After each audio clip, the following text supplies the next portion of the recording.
Hello everyone, welcome back to my new video. তো আমরা সবাই মিলে যেলাম বর্দির বাড়িতে প্রাচীরে দেখতে, মানে আমার ভাগ্নিরে দেখতে। তো তাই তো অসুস্থ আসলো কয়েকদিন আগে, তো এখন বাড়িতে আইসে। আর মা পরশু দিন আইসুন তারা বাড়ির থেকে, আর আমরা এখন যাইলাম তাইরে দেখতে। তারপরে এখন যাইমু আমরা স্কুটির খানি খাওয়াইতে। তো স্কুটির যদি খানি না দেই তো আমরা তো লইয়া যাইতো না। আর এখন আমরা খানিটা খাওয়াইলাই। তো স্কুটির তেল ভরা শেষ, এখন আমরা আবার রওনা দেবো বর্দির বাড়ির উদ্দেশ্যে। আর আমার মামাম তো খুব খুশি গাড়ি চড়িয়া, তাই যে যার গাড়ি করিয়া, তো তাই খুব খুশি হয়েছে। তারপরে দেখো আমরা আই গেছি ধর্মনগর।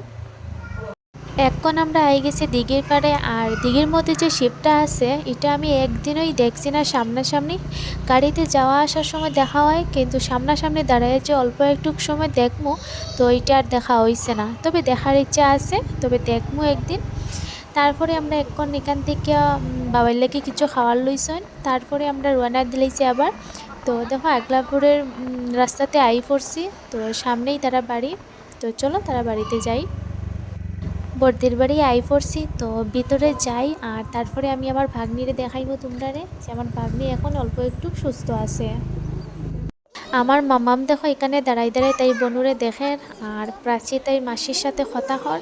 আর দেখো কয়েকটা দিনে তাই কীরকম হয়ে গেছে। আর তাই খেরোর কুলে যায় না, তাই একলা একলা থেকে অভ্যাস হয়ে গেছে। তো খেরোর কুলে যায় না, দেখো আমরা এদিকে কান্নাকাটি করে।